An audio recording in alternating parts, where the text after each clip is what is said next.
नमस्कार दोस्तों, मैं विलास उरकुड़े फिर आपका स्वागत करता हूं एक बार आपके अपने पसंदीदा web news channel Supreme Power पर। अपने आसपास की खबरों से जुड़े रहने के लिए अभी हमारे चैनल को जरूर सब्सक्राइब करें। तो चलिए शुरुआत करते हैं आज की कुछ मुख्य खबरों से।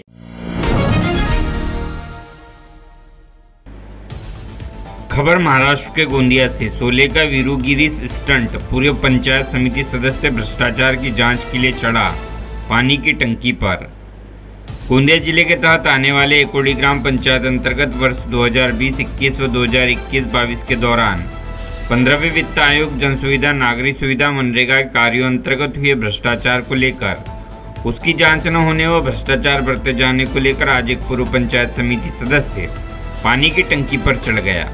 पूर्व पंचायत समिति सदस्य जेपी बिसेन के अधिक ऊंचाई की पानी के टंकी पर चढ़कर शोले फिल्म की स्टाइल में वीरूगिरी करने से प्रशासन सख्ते में आ गया।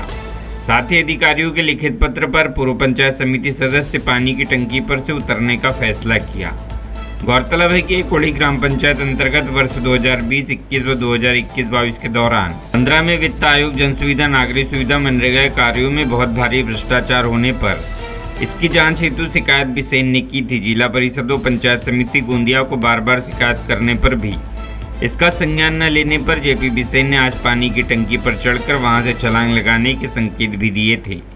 बावजूद संज्ञान लेने पर आज पूर्व पंचायत समिति सदस्य बिसेन टंकी पर चढ़ गए। जेपी बिसेन का कहना है कि जब तक प्रशासन इस भ्रष्टाचार की जाँच के लिए सहमति नहीं दर्शाता तब तक वे नीचे नहीं उतरेंगे। अब देखना यह है कि प्रशासन इस गंभीर मामले को कैसे सुलझाता है। साथ ही अधिकारियों के लिखित पत्र पर पूर्व पंचायत समिति पानी की टंकी से उतरने का फैसला लिया। देखिए पूरी खबर महाराष्ट्र गोंदिया से सतीश पारधी की रिपोर्ट। वरती जयप्रकाश बिसेन माजी सदस्य पंचायत समिती गोंदिया यांनी जे आरोप केलेले होते याच्यामध्ये गोंदिया पंचायत समितीचे गटविकास अधिकारी यांच्याकडे त्यांनी लेखी तक्रार दिलेली होती। त्या तक्रारीवर त्यांनी ज्या प्रकारे कारवाई करायला पाहिजे ती केलेली नाही, म्हणून यांनी आज हे पाणी टंकीवर चढलेले आहेत। ग्रामपंचायतच्या कामावर झालेल्या कामावर जी काही चौकशी त्यांनी बसवलेली आहे ती चौकशी त्वरित करून त्यांना ते अहवाल त्यांनी द्यायला पाहिजे होते। त्यांच्या निष्काळजी बोलण्याचं असं आहे की जे ग्रामपंचायतमध्ये शासन निधी देत असते आणि त्या निधीला गावात बरोबर खर्च केला पाहिजे, परंतु इथं का होते 15 दिवस अगोदर पहिले विड्रॉल होते आणि कोणीना आवाज उचलली तर मग सामान येते। इथं असे भ्रष्टाचार पुष्कळ आहेत। इथं आमच्या इथं कामं झालेले आहेत। 10-10 लाखाचे आरो प्लांट आहेत, गार्डन आहे, स्मशानभूमीवर पिण्याच्या पाण्याची व्यवस्था आहे। ते कामं झालेच नाही आणि ते निष्कृत दर्जाचे झालेले आहेत। म्हणून आम्ही हा मार्ग काढलेला आहे की ह्या मार्गाच्या द्वारे जाग येईल। माजी पंचायत समिती सदस्य जयप्रकाश बिसेन यांनी वारंवार ग्रामपंचायतला लिखित दिली की कामं बरोबर होत नाही, त्यांच्यावर तुम्ही लक्ष द्या, परंतु त्यांच्या लिखित कंप्लेंटवर ते कानाफुसी करत होते। म्हणून त्यांनी हा मार्ग पाणीवर टंकीवर चढायचा आत्मदहनचा निर्णय घेतला।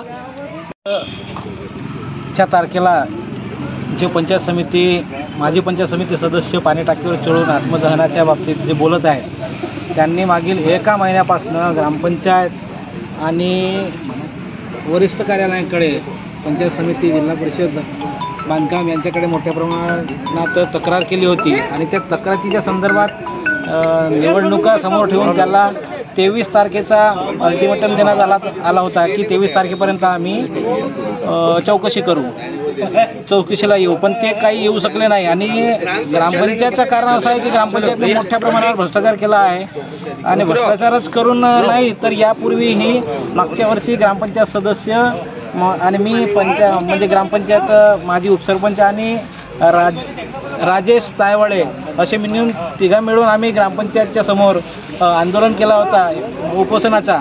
आणि तेव्हासुद्धा आम्हाला या पंचायत समितीच्या पदाधिकाऱ्यांनी आणि कर्मचाऱ्यांनी